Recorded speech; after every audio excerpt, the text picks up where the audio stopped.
Hello and welcome to the Triathlete podcast. My name is Stephan. And I'm Christian Kramer. Oh, Christian Kramer. Yeah, it was both German and English. Christian Kramer. It sounds better. Yeah, because I think it's our second one in English, but honestly, I don't think it will be the last. And I wouldn't be surprised if our guest would at least speak a little bit of German, but without any further introduction, unless saying that he's just been referenced to as the most handsome pro on Instagram. No offense, Christian. And it was on the internet, so I guess it's a widely believed fact. Welcome, Adam Hansen. Danke. Oh, yeah, sounds good. How are you? Yeah, I'm very good actually. Yeah, things are okay. Well, I'm actually a bit tired. I just did a Ironman last weekend. I did 2 in 8 days, so I really feel it. But apart from that, things are good. Things are really good. Yeah, is it a kind of an Aussie thing to do back-to-back Ironman racing or long-distance racing, like Cameron Wurf did? Well, I'm trying to get into the sport, and I know Cameron did a lot. And this year, I've just had so much bad luck with all the races and everything. I just want to do as many races as possible and just learn the sport and just go. I'm not interested in times. I'm not interested in results. Just to gain as much experience as possible. And so I think Cam had the same idea, and yeah, that's what I'm trying to do also. Yeah. Yeah, so maybe for those few listeners who do not know who you are, because we also cater to runners or, God forbid, even rowers. Correct me if I'm wrong, Adam. So Adam Hansen is, maybe best known for his stint on doing 20 Grand Tours on the Pro Tour level in one go, I think, and also accomplished Pro Tour rider with, I think, at least two Grand Tour stage wins, and all around nice guy. Did I sum it up right? Okay. That's good. I'll take that. And I think actually, I'm pretty sure that some of the victories of our former guest, Andre Greipel, is due to the hard work that Adam might have done in the kilometers leading up to those sprints. For sure. I was supporting Andre for many years. I was with him in HTC, Columbia, T-Mobile, and then we joined together Omega Pharma Lotto, and then I raced with him, I think, 8 years in Lotto. I think I did more than 10 years with him, or 12 years or something. Yeah, a lot of years with Andre. Yeah, see. Yeah. And he said he tries to become Ironman 2 probably next year or the year after. So one step ahead of him. Really? Because I was speaking to him about a month ago. I'd be really surprised if he would. I'm sure he said he always wanted to do one, but it'd be good.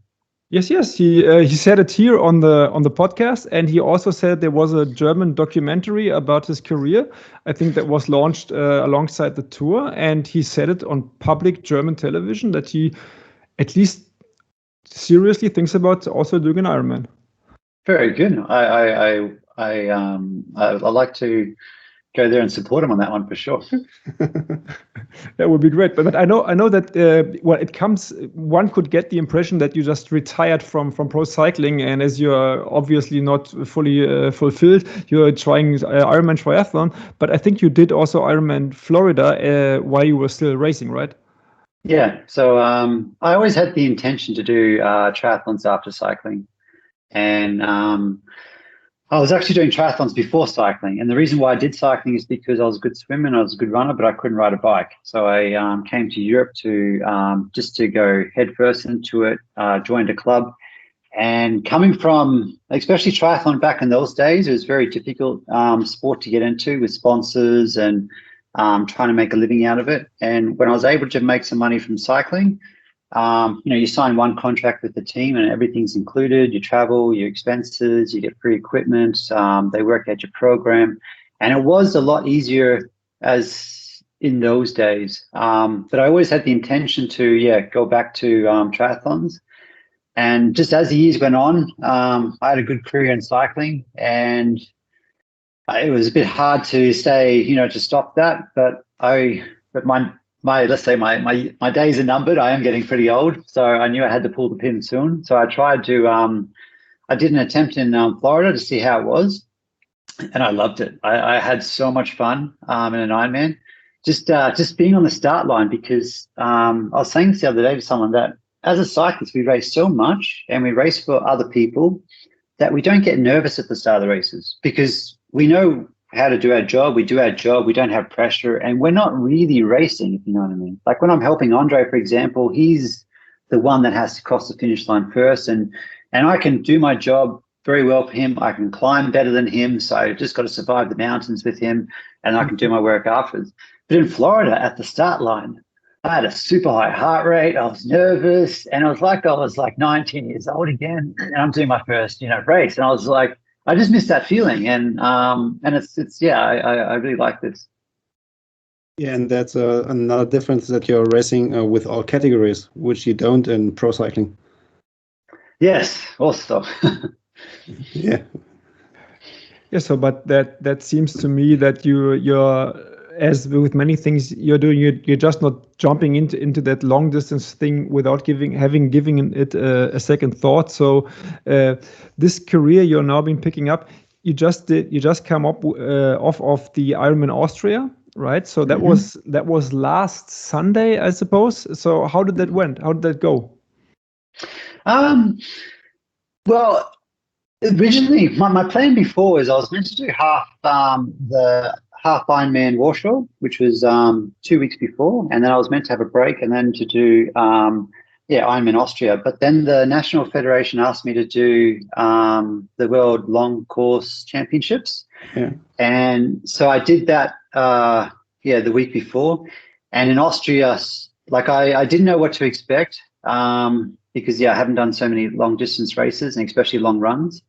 And in the first 2 kilometers on the bike leg, I felt my legs dearly, and I knew it was just going to be I didn't have any expectations. I wanted to finish it. I just wanted to gain experience. So in that sense, it actually went really well. And what I really noticed is, because this was the 3rd Ironman I've done, that the time went so much faster the more you do them. Like the week before, the marathon felt like it took forever. Like it felt like it was half a day.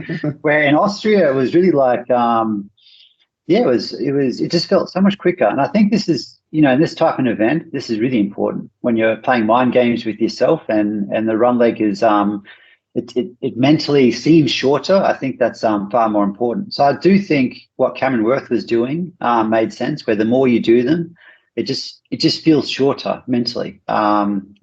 And this is what I'm trying to do also. So my swim was okay. It was a little bit faster than the one before. My bike, I just really took it easy. And then for the run was just to get through it. So it was nothing spectacular. And I knew pushing myself, especially there, would gain nothing. I didn't have the form to do something. And the more deep I would have gone there, the more recovery I would have needed. And the more recovery I would have needed, then the more time I would have wasted to start my next training block. And what does it mean when you say you took it easy on the bike? Because I think in Almere, you've been pretty among the fastest guys on the bike. Yeah, so in Almere, I broke the course record. Cam Wurf had it before, and I beat him by 8 minutes. I actually had no idea, and I was talking to my mum, and my mum told me, and I laughed so much because I'm good friends with Cameron, and so that was really really nice.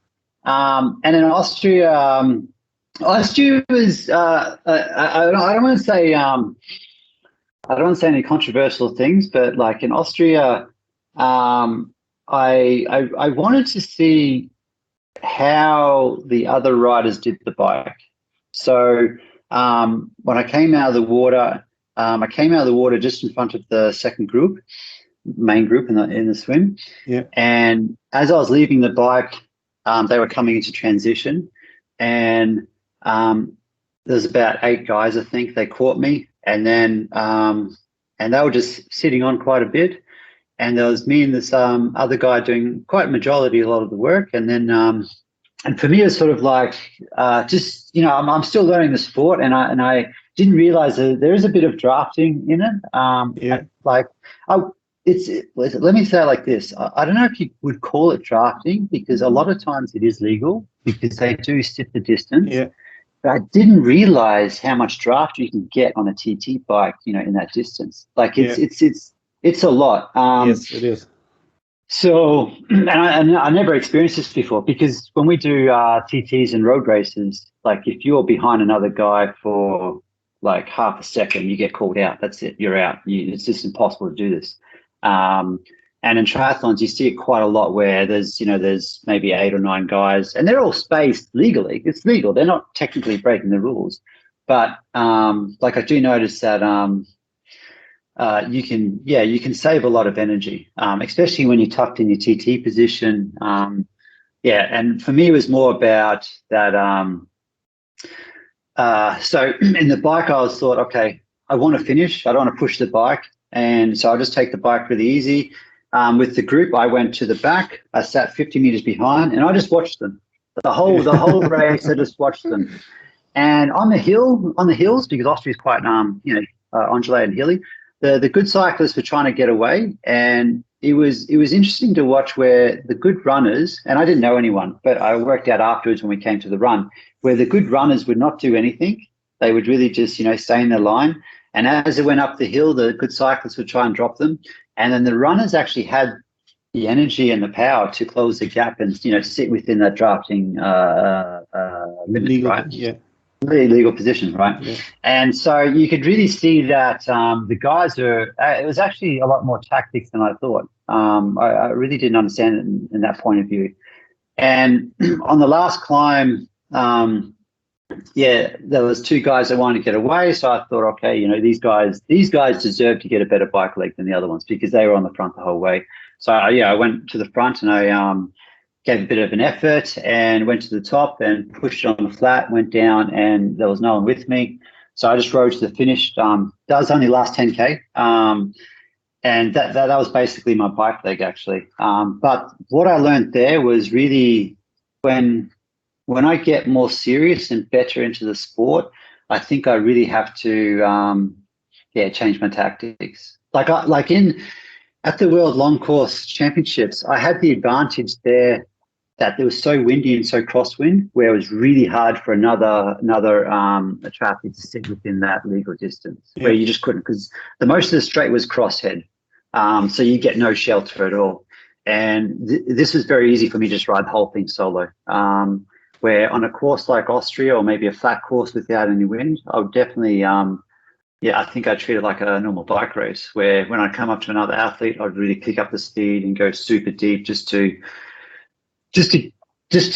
obviously do it get the biggest advantages possible, because I do have the disadvantage at the moment with the run, and I don't want to take anyone with me because they will run me down for sure. So so it was in that sense, it was a really good learning experience. It really opened up my eyes, and like I said before, I had no idea that sitting, because the rule is they say 6 bikes should fit in between.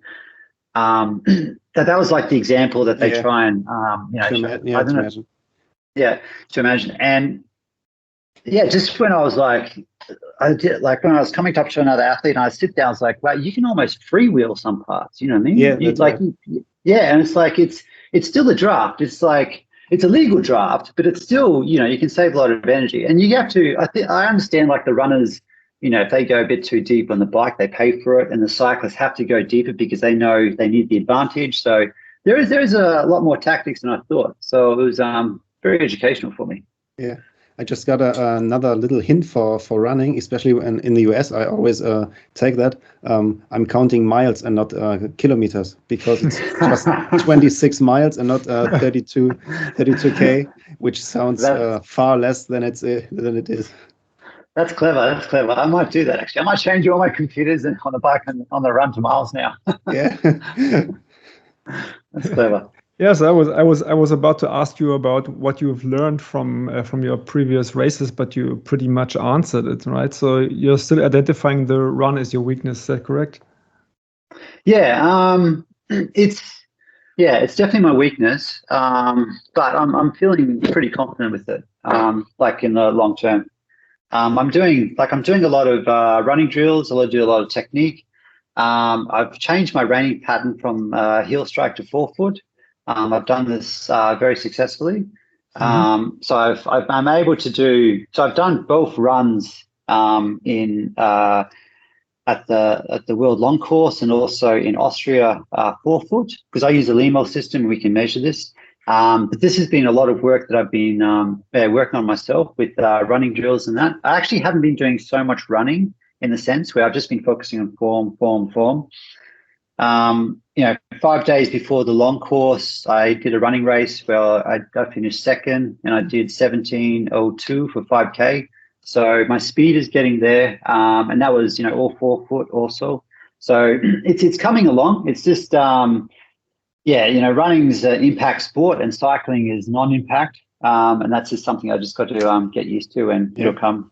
That's problem for the most of the triathletes. It doesn't matter if it's coming with a swimming background or biking or running.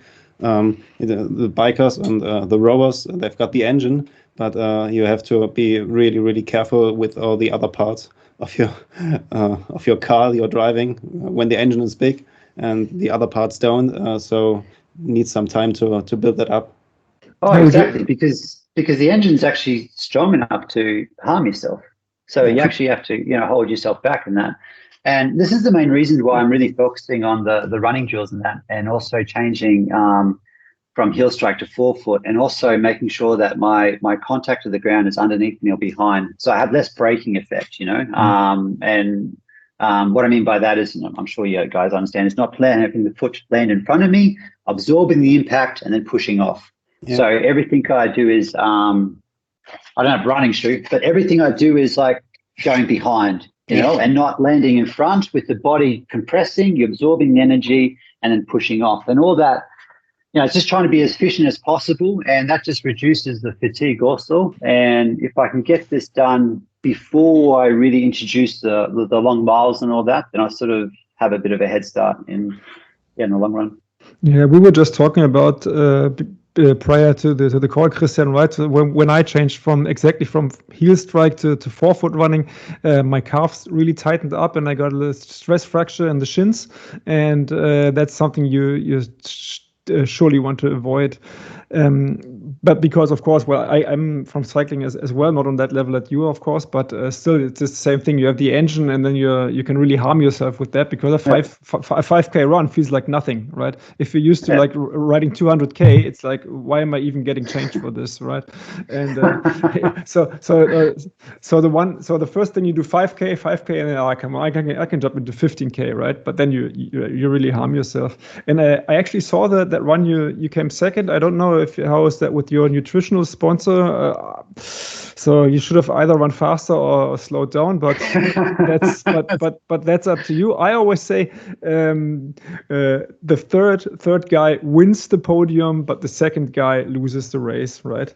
But you are but you are working on your own devices or together with Leomo in order to not make that mistake I just mentioned. How does that work? I saw this on social media. I think you too, Christian. Yep. It looks a little bit clunky right now, but I think that's just a form factor. What do you mean by clunky exactly? Large. Oh, yeah. So it is. It's a very complicated device. So you actually have 5 sensors on your body. So you have one on each foot, one on each your quads, and then you have your pelvic sensor also. Oh. So you have the 5 sensors, and that's all paired to the device. And the device is clunky. We have an Android app, so you can have like a Wear OS. You can just wear the watch, and then you can have the device like in the back pocket, for example. But I just prefer just to have, I have no problem having it. It's actually pretty light. So I actually made up that system myself. We actually don't sell the actual wristband. But it's actually, so the metrics that we record is ground contact, absorption, landing pattern. There's a new one where it's called edge landing. So when you land on the edge of your foot and you roll inwards. Yep, exactly. And then there's there's quite a lot actually. With the pelvic sensor, what we actually also measure is how smooth the body is. So, for example, obviously how much rock you have in the hips, yeah. And what I've noticed is, especially with me, if I run in a Hawker shoe, like a Bondi 7, which is super soft and cushioning, really good for long distance, my pelvic remains very stable, right? And if I run in the Alpha Flies, because of the rebound, it actually pushes my hips more. And that's just changing the shoe. So, and you have to imagine when you're running, what you want to do is you want to be, because the more you're going up and more your pelvic moving, that's more impact. That's more the shock going through your body. So the more smooth you are, then that's easier on the muscles and that. Also, like the other ones, we have strike angle, heel pitch, recoil, thigh swing speed, smoothness, and yeah, we're developing a lot more. You can actually see, like really, you can see everything with the Leomo. There's no hiding in anything.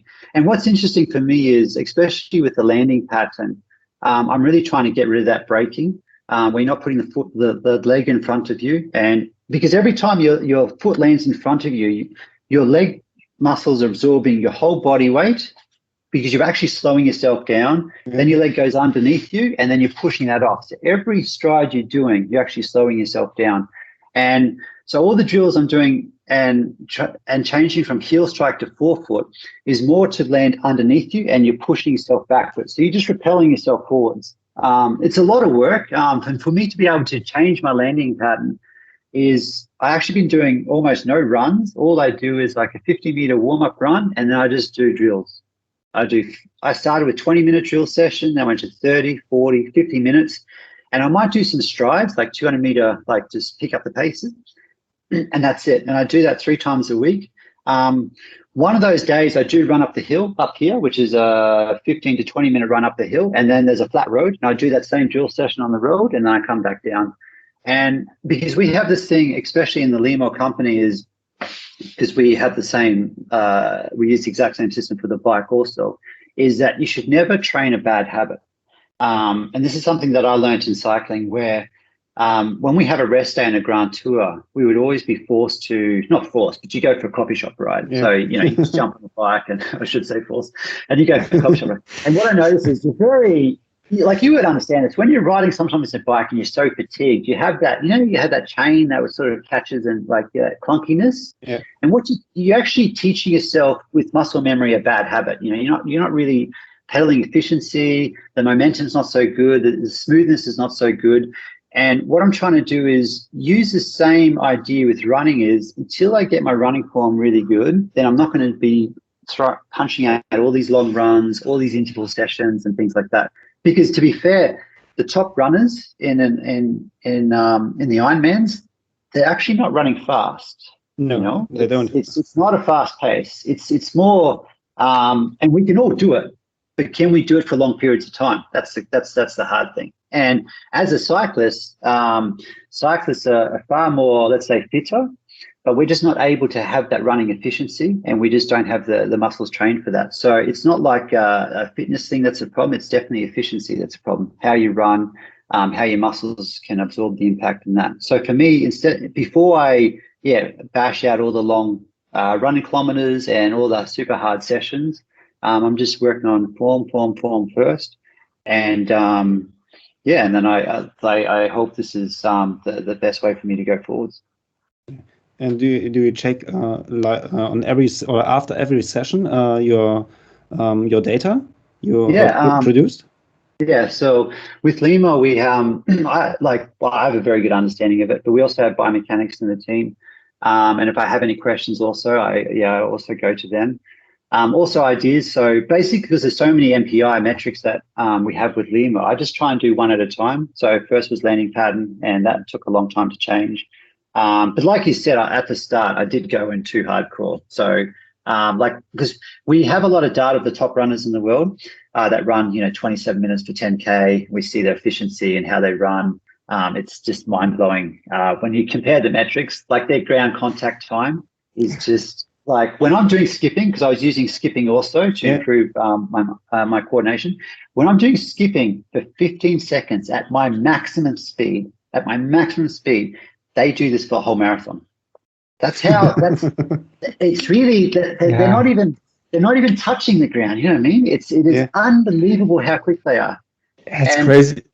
Yeah, and that's at my maximum for 15 seconds, right? And they just do it the whole time for a marathon. So I have their data. I know what they can do. And, you know, with Leomo, we have, so every time you look at an MPI, you can see what's good, what's not good, what's inefficient, and you can really go through it. And I'm just going through each MPI one by one and just trying for me to get the best as I can. And that's, so that's what I'm trying to do with the running. And, and I don't want to run too much until I, get my form too well. Because, you know, I changed up again. At the start, what we found with the Kenyan runners, the reason why they're so efficient and why they run forefoot is because they grew up running barefoot. And when you run barefoot, you can't do heel strike. Because if you do heel strike barefoot on a rock, it really hurts. So they were trained from the start. So when I first did it, I was doing barefoot runs. And I was doing barefoot runs, and I did like 2 kilometers, and I did 4 kilometers. And then, I had problems in my calf. This is back in January this year. And I was out for 4 weeks. And I was like, okay, this I can't do. I had to find a different way of doing it. And then I worked out the drills is a lot better than doing the barefoot way. And what I was doing is I aligned myself, because we found that the most efficient runners are the marathon runners and the sprinters. 100-meter sprinters are super efficient how they run. And basically the drill works that I do is what the sprinters do. And what I found is all their drills that they do is really, because we say you have your main muscle groups and we have your posture muscles. So all the little muscles that, you know, that's very hard to train. Important ones. Important ones, exactly. And all these running drills, what they do is they really, you know, train these little posture muscles. All the fine little ones that that really help that cyclists have a problem when they get into the run. So for me, it's more focusing on that, and it's coming well. I'm actually training running really well, but in the races, it's just not coming out yet. So, but I'll give it time. That's all. Did you use the Leomo during the race, or was it just not really handy to put that on? No, well, I don't use the pelvic sensor during the race because with how it works is with the shoes, there's little clips. So it goes, that's very easy to do. With the thighs, you should use, we have these stickers that go directly on your thighs. But my bike shorts are quite tight, so I just put them underneath and that's fine. But with the pelvic sensor, you really have to use a sticker, and this is not really possible when you're all sweaty and wet. And so it's a few metrics that I lose, but and I know my smoothness is not great with the Alpha Flies, so I'm not so worried about, like, I know what that metric's going to be. I've been using it quite a lot. So for the running, I used it, and also for the cycling, also I don't use the pelvic sensor in cycling. So I actually have 2 systems, because the reason why I have 2 systems is the battery on the sensors is like 8 hours. But the problem is transition closes, you know, almost 1 hour before. And to have everything set up, it's just, so you have to be really quick to do it, if you know what I mean. So I just have 2 systems, and you can, like, because I did an Everest once and I used it also, but you can unpair the sensors and repair new sensors, but this you cannot do in the middle of the race. So I just have 2 systems, one for the run, one for the bike. I have one set up for the bike. And then when I do the run, turn it on, put it on, sensors in, and then go. Yeah. And you use the, sorry, Stephan, just one question. And you use the Alpha Flies because they are more efficient because instead of the Hawkers, even when your pelvic shifts a bit. Did you measure that too? Yeah, this is interesting.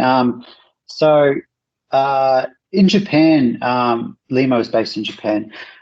We test a lot of the runners there, and then we have a few sponsored runners that also go there. And my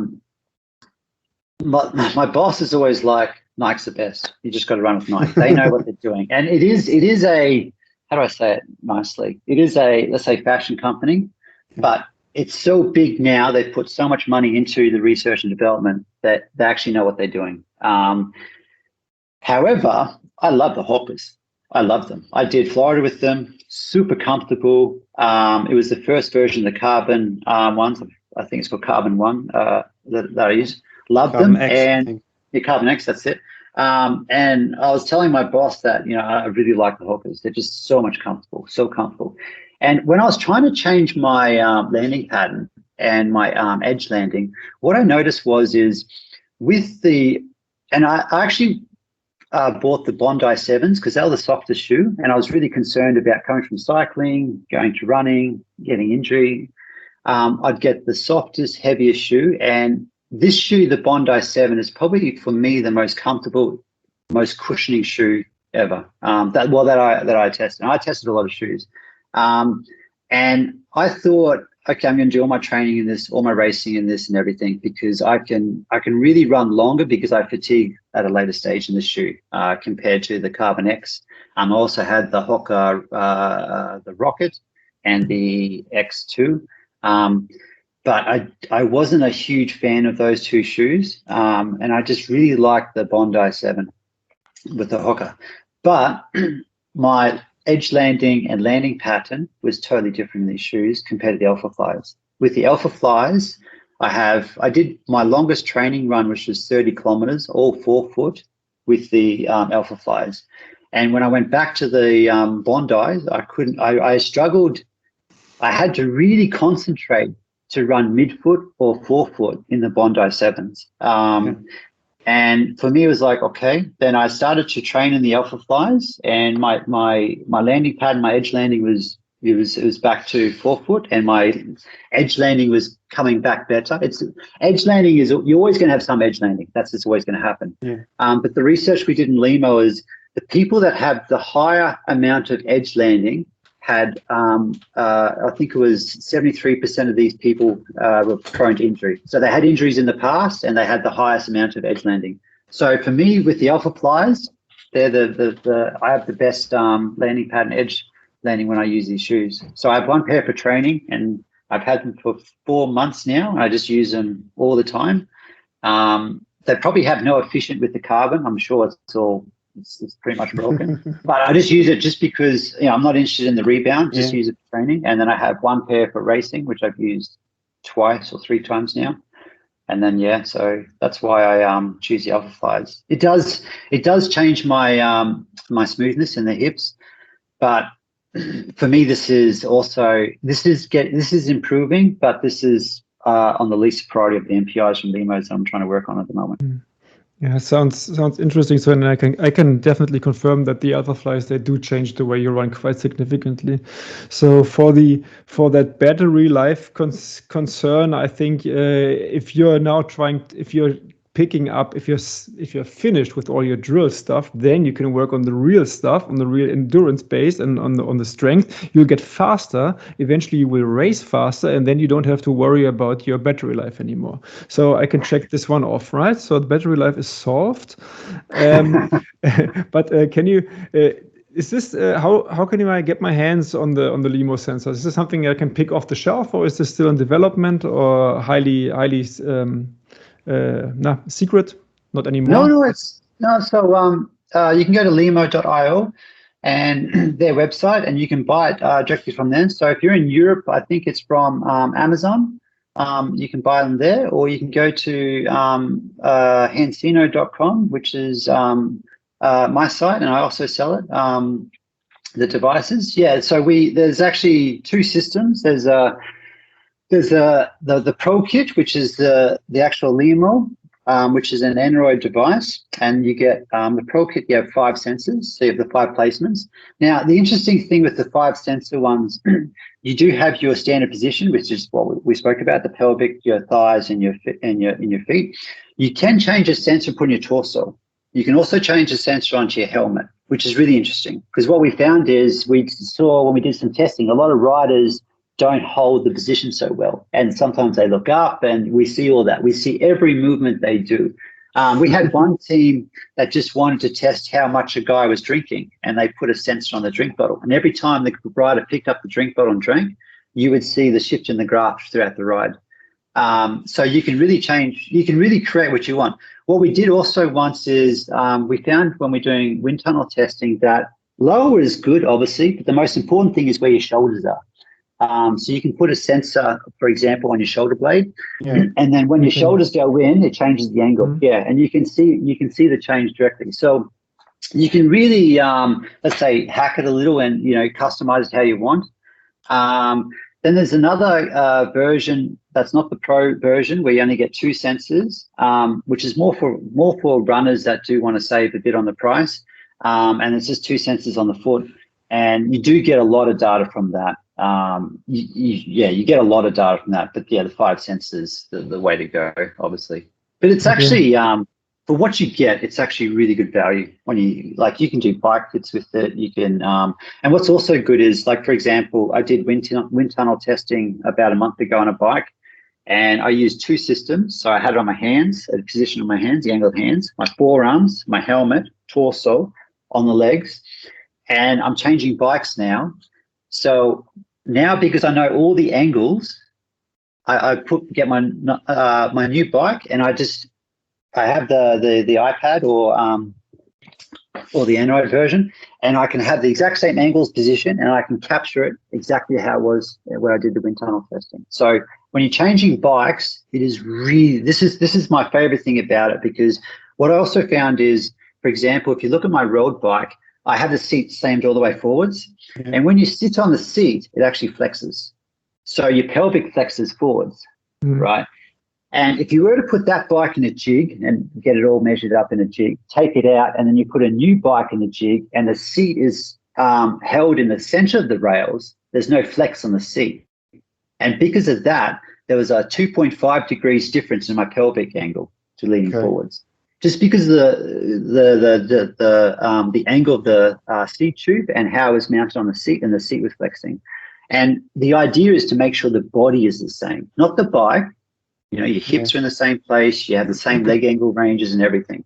So when you're capturing someone's position on the bike, and then they change bike, this is the best thing for it. Like, just because it's really, and I've done this with pro riders also. So like when Victor Campenaerts went from Lotto Soudal to NTT on his, so he went from Ridley to BMC bike.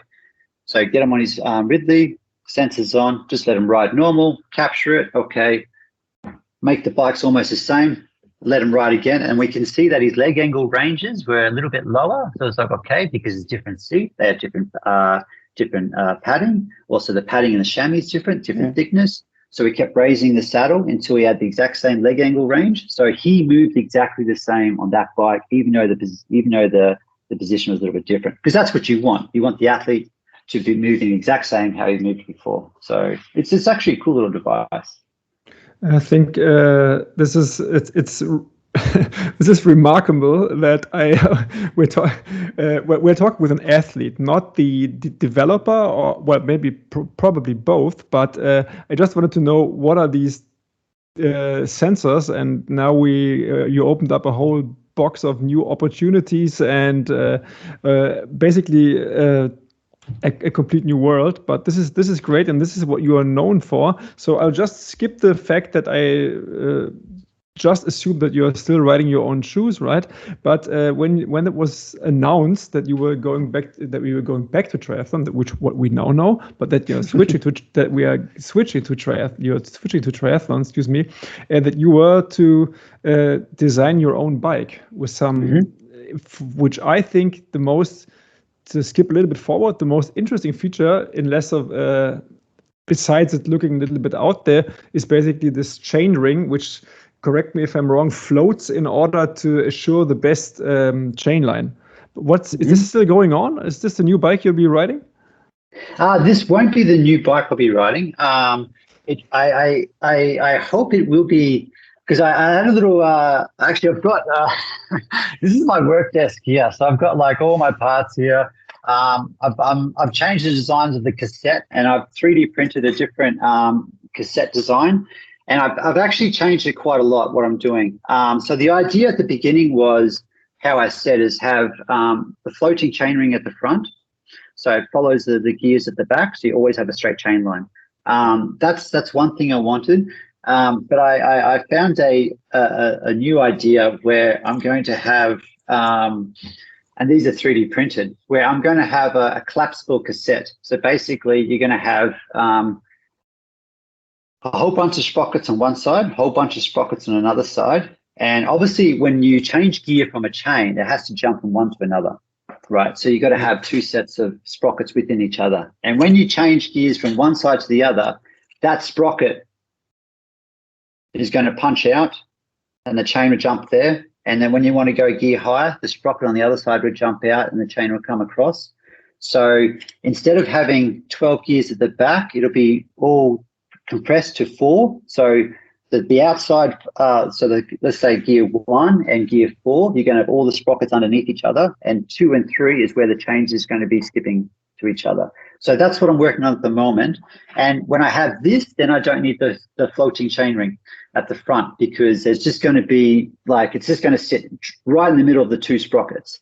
And I can have one chain ring at the front, and then I can have, it can be, at the moment, it can be unlimited how many gears you want at the back. And this is what I'm working at the moment. And it's this sort of there's a few things why I was held up a little, but I have to do the frame after the drive chain, because the goal is, if I can get the drive chain really narrow, there's no way I'm going to have the frame come out still for 12 gears. I'm going to put the chain stays right at where the 5th gear should stick. So, and it's been good because it's gave me more time to think about the headset. I've got a new design of the headset also, which is more streamlined. But I should be able, I hope. Well, I've got a little bit of deadline because on the 7th of October, I actually go to Austria for a little training camp with a friend who's a manager of a CNC company. And this is where where I show him the 3D printed stuff, and then he'll do everything in aluminium for me. And then after that, then the frame will go forwards. So, yeah.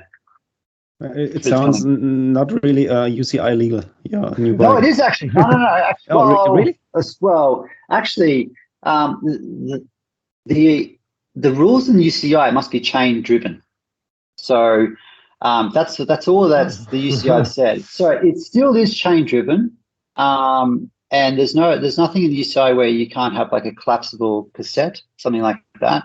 Yeah, but I think they will figure that out too. The UCI will, yeah. The UCI will, yeah. Well, the strange thing is when you look at the rear derailleur design, I'm surprised a company hasn't integrated into the rear fork stays, because basically what a derailleur does is it sits basically in that area. It sort of comes out and then goes back in. Shimano did a good design because Shimano is sort of underneath, where Campag is a bit more outside. So when you look at Shimano, I know Victor was very happy. Victor Campanus was very happy to go to Shimano because just they say the derailleur is so much more aerodynamic because it's so much closer. It actually goes inwards, where the Campag sort of sticks out. But it seems like the drive chain we have at the moment is just unbelievable. But it's designed like this because that's how it was first done, I don't know, ages ago. And they've just improved it, refined it. And it's, where I think... I don't understand why you would just not have an integrated system right in the chainstay at the rear, if you understand me. Because that's where you could have it, and it could be streamlined. You could have all the mechanics in there and everything, and nothing hanging out. But yeah, well, I would have guessed maybe for interoperability, but nowadays where everything is so proprietary and you have disc brakes and stuff, so there's no reason to actually. It's right what you say. And for the listeners, I highly recommend the video version of this podcast, because some things Adam just showed and highlighted is hard to grasp just from an audio perspective, but it's very, very interesting. So this is a whole. There's so much things so much thought from your side that goes into that, and I think if this takes off, it will be adapted, because in triathlon, this is why our WhatsApp group that we were talking about was I think it was called Second Chance Education in Sports, because triathlon traditionally is something where you don't start off with triathlon, right? You go from cycling, from running, from swimming, you get into this, and they've always been very, very innovative, and you're just following along in those footsteps. And I think there's going to be a lot of push from those kind of things that you're bringing to the table. It's really interesting. Yeah, well, this is what I really like about triathlons. Like with cycling, just the UCI rules, it's like they're holding back, you know what I mean? And this is the exciting thing. Yeah, like when you see some of the super bikes and triathlons, this is super cool. Like even though some of them are not, like I have appreciation when I see like an ugly bike, but it's made just to go fast, you know what I mean? Like this is nice. It's nice just to get out of the standards a little. And it's I like how triathlons, they just haven't really gone down on the rules and just let it open. I think it's good for the sport, and I think it's good for innovation. Yeah, good for consumers. Exactly, and things do trickle back to road cycling. Of course, now the most famous example, Greg LeMond, with the original tri-bars, which I think he actually borrowed from skiing, the original idea. So this is something which goes back and forth all along. So you can learn a lot from the road cyclists when regards to cycling, but also from aerodynamics, going back from innovations from triathlon. But which one do you think is harder? Well, I always said cycling is much harder because that's my opinion, because you're always riding someone else's race, right? You have 180 guys or 100 guys, and one is always rested and one is always about to attack. And if it's strung out, you just have to, if you don't hold that wheel, your race is over. Whereas in triathlon, you can say, I can take it easy on the bike because I know I'm a faster runner. I know, Christian, maybe that's not necessarily true at the top, but is that something you can go along with, Adam? Which one's harder? Yeah.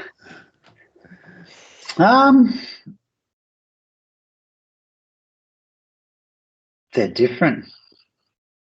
They're just, like, yeah, it's, well, I think, obviously to win an Ironman is a lot harder, I think, physically on a single day than a bike race, that's for sure. But tactically, a cycling race is very hard to win. And also in a cycling race, you race against teams. And what I always found that people forget, and especially road cycling, is, let's say you're doing like football, basketball, it's just you versus one team. You've got one person to worry about. And in triathlons, it's also like that, in a sense where you know the field, you know how good everyone is, and that's it.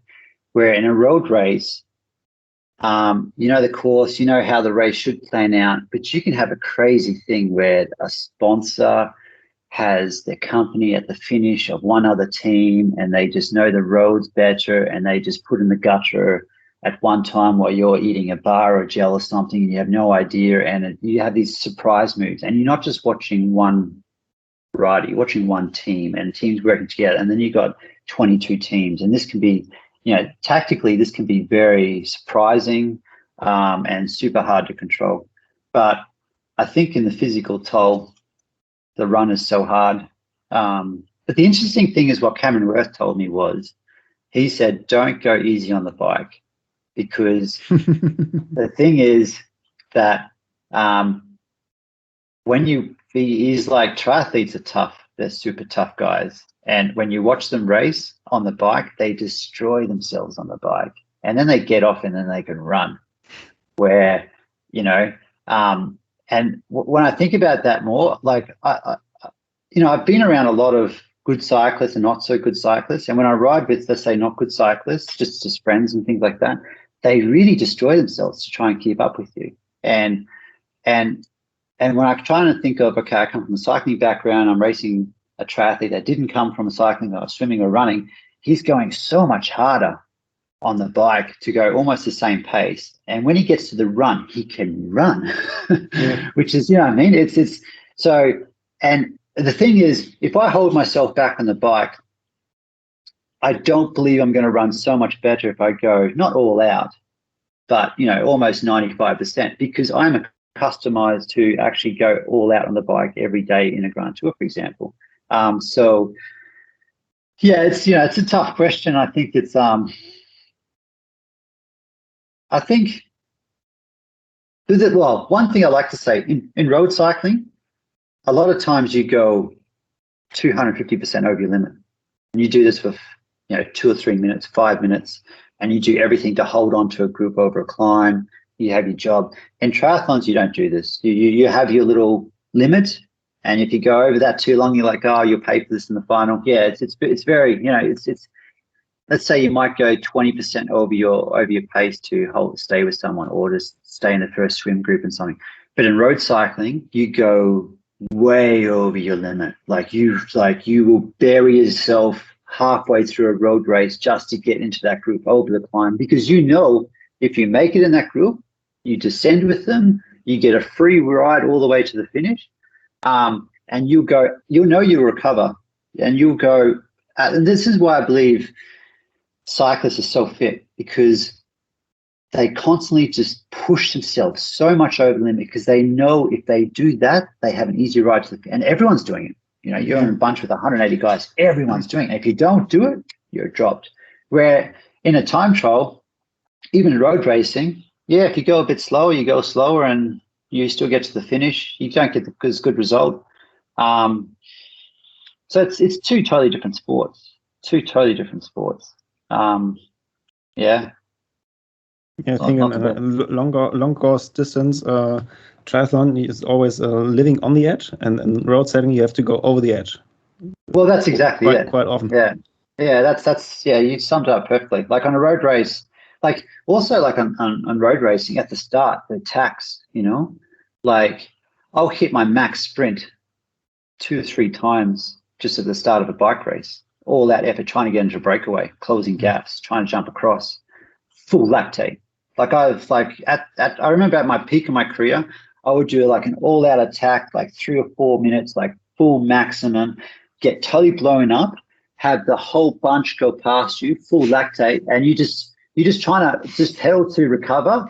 And you got to, when you look back, and when it starts to get not many riders, and you sort of have to go again to get on the back, and then you breathe for 3 or 4 minutes, and you slowly go to the front, and then you just go all out again, and you just go absolute maximum, because the hardest thing winning in a breakaway is not winning in the breakaway, it's getting into the breakaway.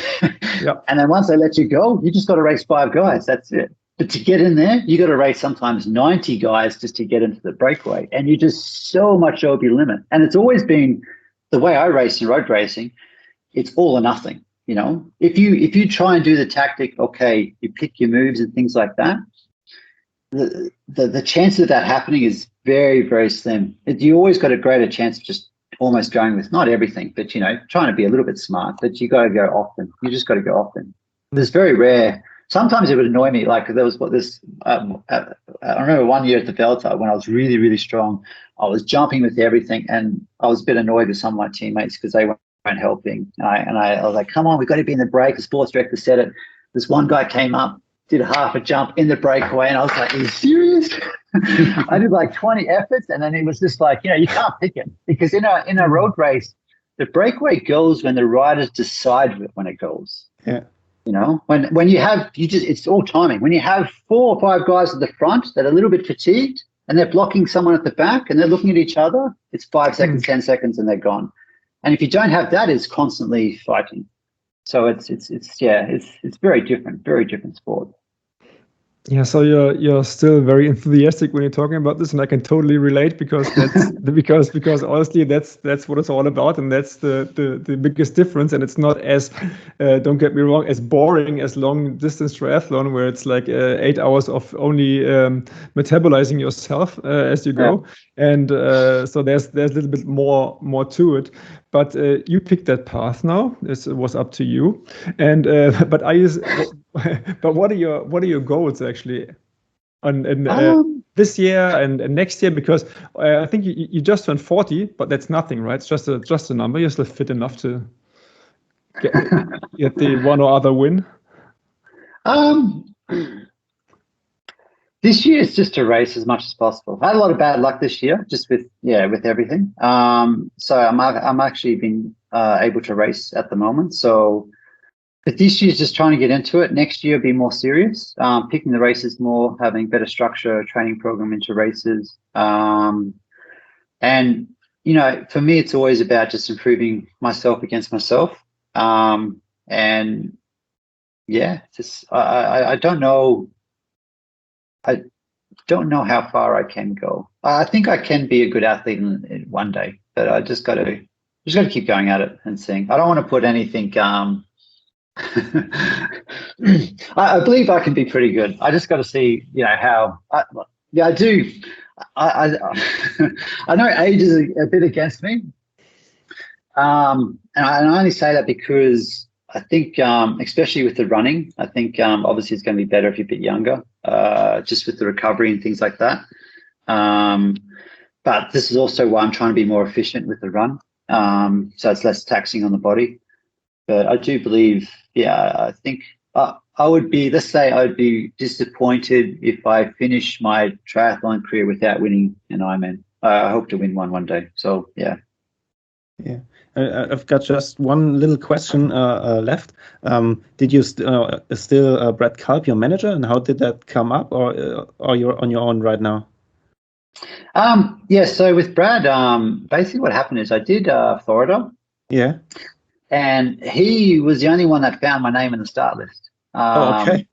Yeah, and then he sort of did a tweet about it, and it was a big secret because I didn't want my team to know, just in case they said I couldn't do an Ironman.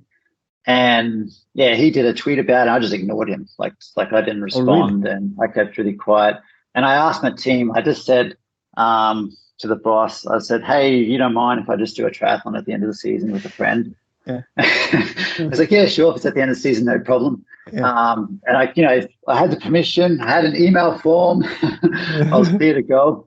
And then, yeah, afterwards, so I contacted Brad, and I followed him a little when he found out that I was starting. And then, yeah, we came in contact, and I use him a bit for advice also, because I know I'm so out of triathlons. It's incredible. And also, you know, I'm with Cam Wurf.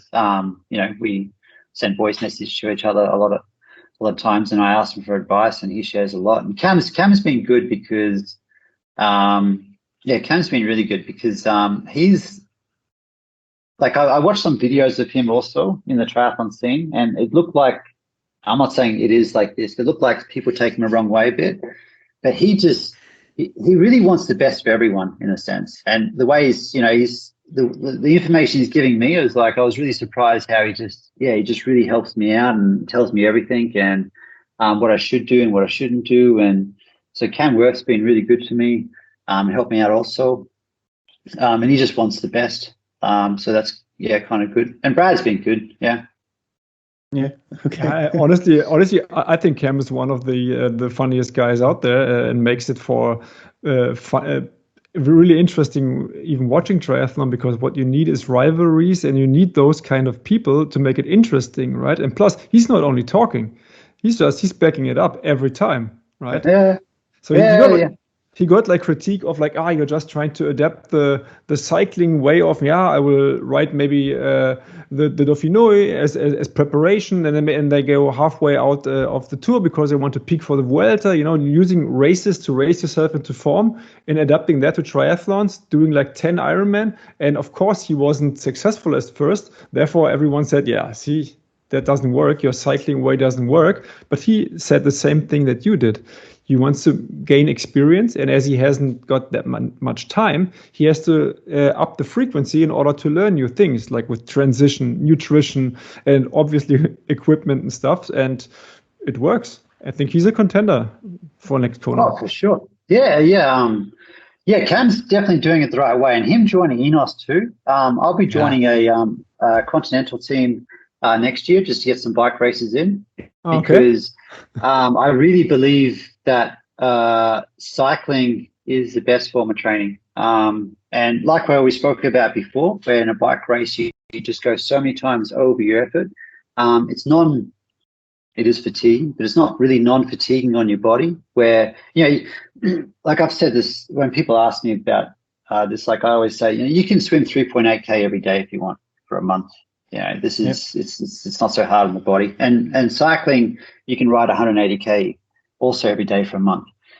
But to run a marathon, you could. That sounds crazy. This is just doing one is hard, and racing one there's a big difference to run a marathon and race a marathon. Yeah, of course. Yeah, that's a huge difference. And what I want to do is, especially next year, is I'll be joining a continental team where I have like a free program. I can pick my races, and I've said very directly that triathlon's my number one goal. And I'll basically do my triathlon season and whatever races I can fit in, and just to go out there and do super hard days on the bike and hopefully 5 to 7 hours of intense racing and training, and then afterwards go for a 5 or 10k run. I think it'd be perfect training actually. And Cam's been, you can see the results of Cam when he the last Ironman he did coming off a road calendar. It's just when you've got I really believe this, when you've got the running dialed in, and you have the fitness as a cyclist. Yeah, cyclists are so much fitter only because they race so often. That's it. And the thing is, you cannot do that in Ironmans. You cannot run 42 kilometers so often. Like when I was racing at my peak, I was doing 100 race days a year. So that's every 4 days, less more than every 4 days. I was doing like max heart rate, and you can, because it's no impact on the muscles. And that's Yeah. Of course. But you're every fourth day, every 4 days, you're diluting this a little bit, because I think you spent like you did this 20 Grand Tours in a row, right? Which I think was a very I think I once heard from you the quote that was very compelling, because to me it makes in a weird way it makes complete sense, because you're away like half of the year. You don't have to pay any rent because you're not home.